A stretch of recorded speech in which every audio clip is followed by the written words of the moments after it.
Welcome to the competitive world of Rainbow Six Siege. The following video will explain the new format for Rainbow Six esports in the Asia-Pacific region, how the region will fit into our global structure, and what you can do to get involved in Rainbow Six competitive play.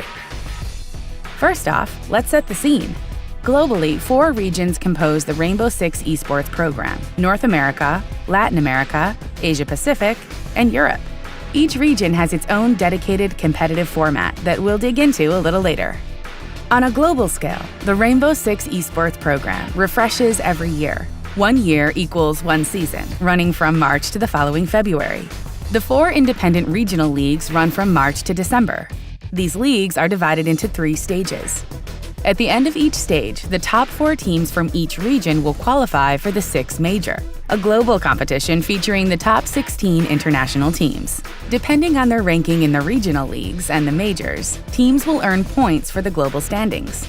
At the conclusion of the 3 stages in December, the 16 teams with the most points in the global standings will automatically qualify for the Six Invitational.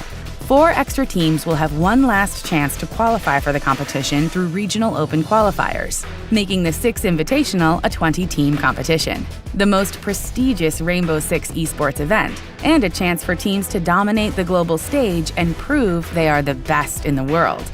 Let's move on to Asia-Pacific, aka APAC, and our unique regional structure. The Asia-Pacific League is divided into 2 divisions, APAC North and APAC South. Both divisions have their own competitive structure. Let's take a deeper look. APAC North combines the best teams from across Japan, South Korea, and Southeast Asia.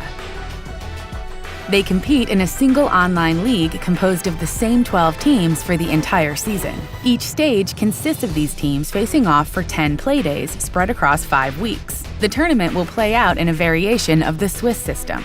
In other words, there is a random draw at the first round, then teams with the same or the closest win-loss ratio will face each other round after round. For example, during round 2, winners face off against winners. During round 3, teams with 1 win and 1 loss face teams with the same ratio, and so on. At round 6, win-loss ratio is refreshed and the league continues until we have the final rankings after 10 rounds. The top 6 teams of each stage make it to the APAC League playoffs. At the end of the season, the results from across all 3 stages will determine an end-of-the-year APAC North Division ranking. The top 8 teams will be invited back for the following season. The bottom 4 teams will have to play in a promotion-relegation tournament for a chance to remain in the league. They will face the best teams coming up from the national competitions. Now let's move on to the APAC South Division that plays in parallel. APAC South is composed of 2 independent regions, Oceania and South Asia. In Oceania, 8 teams from across Australia, New Zealand, and the Polynesian nations will compete in the Oceanic Nationals, an online league. In South Asia, teams from Bangladesh, India, Nepal, Pakistan, and Sri Lanka face off in a series of open online tournaments, ending with a closed bracket playoff. Each stage ends with the APAC South Division playoffs. This offline event is a double elimination tournament that pits the top 3 teams from the Oceanic Nationals and the winner of the South Asian Nationals against each other.